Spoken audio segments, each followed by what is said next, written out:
বসিরহাটের আল্লামা 8 থেকে 10 বছরের বালক ওই 16 কিলোমিটার রাস্তা হেঁটে হেঁটে হেঁটে হেঁটে বসিরহাটে গোপাল খায়ের মসজিদে তিনি তালিম দিতে আল্লামাকে ধরে নিয়ে গেছে থানায়।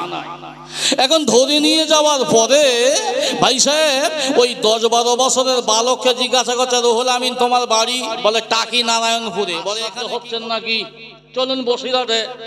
আসলে আমরা যে কোন জায়গার মানুষ, আমরা নিজেকে বলো কোনোদিন আমরা রচনা করিনি যে আমি কে, কোথায় বাড়ি। দেখেন একটু আগে একটা বক্তা উঠেছিল, বলছিল বসিরহাট জায়গাটা আমার কাছে খুবই শ্রদ্ধার। আসলে শুধু ওনার বাড়ি তো দক্ষিণ 24 পরগনা, শুধু দক্ষিণে নয়, বিশ্বাস করুন আল্লাহ পাক আপনাদের নেক দোয়াতে আসাম, ত্রিপুরা, শিলিগুড়ি, জলপাইগুড়ি যত জায়গায় যাই ভাই, শুধু যে বলি বসিরহাটে বাড়ি, সঙ্গে সঙ্গে বুকে বুকে মিলতে আসে। আমার এলেম কালাম কম, কিন্তু ভাই বড় বড় আলেম দেখে বলে আপনি বসিরহাটে বাড়ি। ওফ, আহা, ওই বসিরহাটে মাটিতে একদম বিদ্যাসাগরের জন্ম হয়েছিল। নাম তার হচ্ছে আল্লামা, নাম কি বলেন তো? আল্লামা রুহুল আমিন রহমাতুল্লাহ আলাইহি। কোথায় বাড়ি? বসিরহাটে। আগে বাড়ি কোথায় ছিল? টাকি নারায়ণপুরে। শোনেন তালি বলি, বসিরহাটে চলে যান, আগামীকাল চৌমাথাতে চলে যাবেন। বসিরহাট চৌমাথা জানেন, বাম দিকে চলে যাচ্ছে 72 নম্বর বাস স্ট্যান্ড থানার মোড়, আর ডান দিকে যাচ্ছে ভেবে চৌমাথা, মালঞ্চ, এমন করে ধামাখালি রোড, সামনে যাচ্ছে হাসনাবাদ, আর পিছনে আসছে আমাদের এই লাইনটা টাকি রোড বারাসাতের দিকে। আব্বাজানেরা, বসিরহাটের আল্লামা রুহুল আমিন রহমাতুল্লাহ আলাইহি ওই টাকি নারায়ণপুরে আগে বাড়ি ছিল। অনেক ঘটনা সময় আমি পাবো না, সংক্ষিপ্ত বলছি। এখন তখন কিন্তু এত মাদ্রাসা ছিল না দেশে, শুধু কলকাতার আলিয়া মাদ্রাসা ছিল, তাছাড়া আর মাদ্রাসা দেশে ছিল না। কদিন আগে বলেন তো? 100 বছর আগে। এখন তো সব গায়ে গায়ে মাদ্রাসা হয়েছে, মসজিদ হয়েছে। আগে হুজুর খুঁজে পাওয়া যেত না, বুঝতে পারেননি তো? আল্লামা রুহুল আমিন সাহেবের আব্বা, ওনার নাম হচ্ছে মুন্সি দবিরউদ্দিন সাহেব। উনি গরুর গাড়ি চালাতেন, গরুর গাড়ি।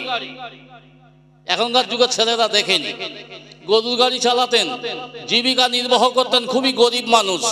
বাড়ি হচ্ছে টাকি নারায়ণপুরের বাড়ি। তো বসিরহাটে বাড়ি কেন করলো, অনেক ঘটনা সময় পাবো না, এখন ছোট্ট কথা বলি। ওনার যখন 8-10 বছর বয়স, উনি বসিরহাটের ওই টাকি নারায়ণপুর থেকে হেঁটে হেঁটে হেঁটে হেঁটে 16 কিলোমিটার রাস্তা, এই যে বসিরহাট ত্রিমোহিনী থেকে সোজা, আপনারা জানেন বসিরহাট আমিনিয়া মাদ্রাসা, তার কিছুটা আগে ডান দিকে একটা মসজিদ আছে, ওই মসজিদটার নাম হচ্ছে গোপাল খান মসজিদ। আর ওই মসজিদে বাংলাদেশের এক সুফি সাহেব নামাজ পড়াতেন, আর এই জোহরের বাদে উনি কোরআন শরীফ শেখাতেন ছোট ছোট বাচ্চাদের। তখন এত মাদ্রাসা ছিল না। আল্লাহু আকবার। আমার বাপজিরা, ভাই জানেরা, বসিরহাটের আল্লামা রুহুল আমিন রহমাতুল্লাহ আলাইহি ওই টাকি নারায়ণপুর থেকে পায়ে হেঁটে হেঁটে হেঁটে হেঁটে কম বেশি 16 কিলোমিটার রাস্তা। কত বললাম? 16 কিলোমিটার পায়ে হেঁটে। এখন ছেলেদের যদি বলি কষি একটু এই মাঠিয়াকে দুটো বাজার করে আনদিন, বলে চাবি দাও। সে আগে ছোটটা বলে চাবি দাও, তার মানে গাড়ি ছাড়া যাবে না, হাঁটাহাঁটির সিন নেই। বসিরহাটের আল্লামা 8 থেকে 10 বছরের বালক ওই 16 কিলোমিটার রাস্তা হেঁটে হেঁটে হেঁটে হেঁটে বসিরহাটে গোপাল খায়ের মসজিদে তিনি তালিম নিতে আসে, কোরআনের তালিম। আজকের আমাদের বাড়ির পাশে মসজিদে তালিম দেওয়া হয়। আমাদের এখন টাকা হয়ে গেছে, আমাদের বাচ্চাদের পাঠাই না ফকিরি বিদ্যা, না না না না না, লাগবে না লাগবে না। দুনিয়াতে রমরমা চলবে, কিন্তু মরণের পরে বলো বিপদ আছে। এই আছে না নেই? দুনিয়ায় সারা জীবন থাকা যাবে? কত লাঠের বাঁট, আমাদের গ্রামে ছিল, এখন তারা কোথায়? সব কবরে মাটির সঙ্গে মিশে গেছে। আমরা আছি, একদিন আমরা দুনিয়ায় থাকবো না। আমার বন্ধুরা, ও ভাই বাপজিরা, ভাইজানেরা, আমার ছেলেরা, মেয়েরা, পর্দা নসিনা মায়েরা, বসিরহাটের আল্লামা রুহুল আমিন রহমাতুল্লাহ আলাইহে পায়ে হেঁটে হেঁটে হেঁটে হেঁটে বসিরহাট চৌমাথা হয়ে ত্রিমোহিনী হয়ে উনি ওই গোপাল খায়ের মসজিদে তালিম নিতে যায়, কোরআনের তালিম। এমন সময়ে বসিরহাট চৌমাথা যে রাস্তাটা ওই মালাঞ্চলের দিকে গিয়েছে, এখান থেকে খুব বেশি হলে আমাদের এই সেট ঘর, মানে ওই বিশ্রাম ঘর, এত দূর কিয়ের থেকে মনে হয় একটু বেশি হবে। একটুখানি গেলেই দেখবেন ডান দিকে একটা দুতলা বাড়ি আছে, আর ওই বাড়িটা বলো কোনো মুসলমানের বাড়ি না, ওই বাড়িটা হলো আমাদের চরম পরম প্রতিবেশী আমাদের হিন্দু দাদাদের বাড়ি। কাদের বাড়ি? হিন্দু দাদাদের বাড়ি। দাদারা বাড়ি করেছে ওখানে ভালো, কিন্তু বসিরহাট আল্লামা ওই 10-12 বছরের ভালো মাদ্রাসায় পড়তে আসে ওই রাস্তা দিয়ে। এমন সময় প্রতিদিন আসার সময় না, ওই বাড়িটার সামনে দাঁড়িয়ে দাঁড়িয়ে, ওই বাড়িটার সামনে দাঁড়িয়ে দাঁড়িয়ে ভাই জিয়ারাত করে, মনে মনে কি যেন বলে, আর শেষে হাত তুলে দোয়া করে। এই হাত তুলে দোয়া করে ওখান থেকে আবার বইপত্র নিয়ে হেঁটে হেঁটে হেঁটে হেঁটে ত্রিমোহিনীর মসজিদে নামাজ, মানে আপনার কোরআন শরীফ পড়তে যায়। এখন ওই আমার অমুসলমান দাদা, আমাদের প্রতিবেশী, ওই ওনাদের বাড়ির দিকে ফিরে ফিরে ফিরে ফিরে যেন তাকায় মনে হচ্ছে। এখন ওই বাড়িতে এক নূতন বধূ বিবাহ হয়েছে, নূতন। এখন জানালা দিয়ে দেখে একটা মুসলমানের ছেলে, মাথায় টুপি, বড় জামা, মাথায় আমার মতো হাজি রুমাল, আর প্রত্যেক দিন ওই 9টা-10টার সময় আমার বাড়ির দিকে ফিরে ওই জানালার দিকে ফিরে ফিরে কি যেন তাকায়, আর মনে মনে কি বলে, মনে হয় ছেলেটা স্বভাব চরিত্র ভালো না, ও মুসলমান আমার দিকে দেখে কেন। এখন ওই মেয়েটা নতুন বউ তো বাড়ির, ওই মেয়েটা এমন সময় বাড়ির কর্তা, ওনার যিনি স্বামী, ওনাকে জানিয়েছে। বলছে তাই নাকি? তা বলে হ্যাঁ। বলে এ তো খুব বাজে জিনিস দেখি তো। বলে আজকে আপনি কাজে যাবেন না, আজকে আপনি 10টার সময় বাড়িতে থাকবেন, দেখবেন প্রতিদিন ওই ছেলেটা 10টার সময় এসে আমার বাড়ির দিকে তাকিয়ে ফিরে ফিরে ফিরে ফিরে ওই জানালার দিকে ফিরে আমার দিকে দেখে, আর মনে মনে কি বলে। স্বামীটা বলছে দেখি তো। আর সত্যিকারের 10টা বাজে, বসিরহাটের আল্লামা হেঁটে হেঁটে ওই জায়গায় এসে দাঁড়িয়ে দাঁড়িয়ে ওই ঘরের দিকে তাকিয়ে কি যেন বলছে, শেষে হাত তুলে আবার এরকম করছে, মনে মনে মনে মনে করছে, মনে হয় ছেলেটা আমার বইয়ের দিকে নজর দিয়েছে।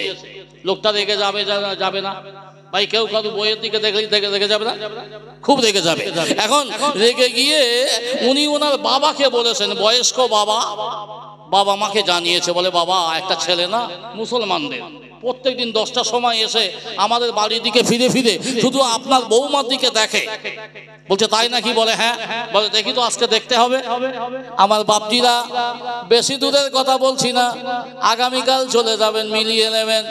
আপনাদের হাফিজুল যে কথাটা বলছে, ওয়াজটা যেটা করছে, এখান থেকে তো অনেক টাকা ভাড়া না, একটা বাসে উঠলেই হয়ে যাবে বসিরহাট চৌমাথা। আমার বন্ধুরা, ও মায়েরা, খালারা, ফুফু আম্মারা, এমন সময় ওই ছেলেটার বাবা দেখছে সত্যি তো তাই। তাড়াতাড়ি করে ছেলেটার কাছে গিয়ে বলছে কি ব্যাপার, তুমি এখানে কেন? আমার বৌমার দিকে দেখো। তো বলছে কাকা বাবু, না না, আমি আপনার বৌমার দিকে দেখি না, আসলে এই জায়গাটায় একটা আল্লাহর ওলির মাজার রয়েছে। মাজার মানে বোঝেন তো? এই মাজার মানে বোঝেন? খাজা বাবার দরগা মাজার, মাজার রয়েছে মানে কবর। তো বলছে বলো কি? আমি এই জায়গা কিনেছি, অনেক দিন হয়ে গেছে, এখানে তুমি বলছো কবর। তা বলছে হ্যাঁ কবর। বলছে না, তোমার 10-12 বছর বয়স হয়েছে, তুমি আমার সুন্দরী বউয়ের দিকে দেখো। এখনই আমি পুলিশ কল করছি। তো পুলিশ কল করেছে, পুলিশ এসে বসিরহাট আল্লামাকে ধরে নিয়ে গেছে। থানায়। এখন ধরে নিয়ে যাওয়ার পরে ভাই সাহেব ওই 10-12 বছরের বালককে জিজ্ঞাসা করছে, রুহুল আমিন তোমার বাড়ি? বলে টাকি নারায়ণপুরে। বলে এখানে কি করো?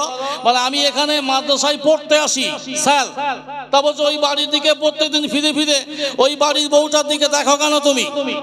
তা বলছে স্যার বিশ্বাস করুন আমি ওই বউটাও দেখি না, ওই বাড়ির সামনে না আমাদের মুসলমান এক অলির মাজার রয়েছে, মাজার, আর ওই মাজারটা আমি জিয়ারাত করি। মাজার জিয়ারাত করলে কলিজার ময়লা মানে আপনার দূরীভূত হয়ে যায়, রুহানি দোয়া পাওয়া যায়। আমি আল্লাহর অলির দোয়া নিই, তাই ওখানে বসে বসে নাই, দাঁড়িয়ে দাঁড়িয়ে আমি মাজার জিয়ারাত করি। জোরে বলেন সুবহানাল্লাহ। আচ্ছা ভাই, এখন অমুসলমান পুলিশ ওরা এই কথাটা বিশ্বাস করবে? বলছে না, হতে পারে না, তুমি মিথ্যা বলছো। বলে আমি যদি মিথ্যা বলি তা কি করব? আমি যদি মিথ্যা বলি তা মিথ্যা। বলছে না না, তুমি এমন করো কেন, সত্যি কথা বলো। বলছে স্যার আপনি টেনশন করবেন না, অবশ্যই অবশ্যই আমি আমার মহান আল্লাহর কসম করে বলছি ওই জায়গাটায় আল্লাহর ওলির এক মাজার রয়েছে। জোরে বলুন, আর একটু জোরে হয় না? বলছে তুমি দেখাতে পারবে? বলে হ্যাঁ আমি দেখাতে পারবো। বলে চলুন। বসিরহাটের আল্লামা রুহুল আমিন রহমাতুল্লাহ আলাইহে পুলিশ প্রশাসনকে সঙ্গে করে নিয়ে ওই বসিরহাট চৌমাথাতে একটুখানি ভেবিয়া চৌমাথার দিকে একটুখানি যেতে হবে, ডান সাইডে দুতলা বাড়ির সামনে মাজার, ওই জায়গাটায় দাঁড়িয়ে দাঁড়িয়ে বলছে স্যার এই জায়গাটাই আল্লাহর একজন ওলি শুয়ে রয়েছে। বলে বলো কি? মানুষ মারা গেলে মাটির সঙ্গে মিশে যায়, আর তুমি বলছো জিন্দা। বলে বিশ্বাস যদি না হয় কোদাল নিয়ে আসেন। কোদাল পর্যন্ত মাটি কাটা কোদাল, সঙ্গে সঙ্গে কোদাল আনা হয়েছে, লোকজনও অনেক জড়ো হয়ে গেছে।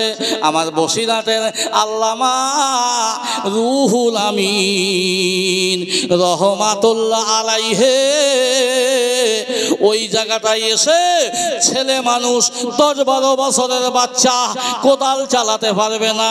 বলে স্যার এই জায়গাটায় কোদাল মারেন, আমি দেখিয়ে দিচ্ছি যে জায়গাটায় কোদাল মারেন। কোদাল মারছে, 1 কোদাল 2 কোদাল 3 কোদাল করে মাটি তুলে নেওয়া হয়েছে। হঠাৎ করে কিছুই দেখা যায় না, অনেকটা ডিপ হয়ে গেছে, 4-5 কোদাল করে মাটি কাটা হয়ে গেছে। এমন সময় আর একবার কোদাল মেরে দিয়েছে, আর যেই কিনা কোদাল মেরে দিয়েছে ফিনকি দিয়ে টাটকা রক্ত এমন করে ফিনকি দিয়ে বার হয়ে গেছে। একটু জোরে হয় না সুবহানাল্লাহ? আর একটু জোরে হয় না সুবহানাল্লাহ? ভাই দেশ বিদেশের খবর বলছি, আমাদের বাড়ির ধারে বসিরহাটে আশ্চর্য হয়ে গেল, রক্ত মানে। বলছে হ্যাঁ স্যার এখানে টোটাল বডিটা আছে। বলছে বলো কি? আশ্চর্য হয়ে গেল। এমন সময়তে খরা হচ্ছে, বলে আলু খুঁড়ে দেখা যাক, সাইড থেকে আস্তে আস্তে করে মাটিগুলো সরিয়ে দেওয়া হচ্ছে। এমন সময়ে মাটি সরাতে সরাতে দেখা গিয়েছে একেবারে তাজা টাটকা একজন মানুষ, একেবারে টাটকা কাফন।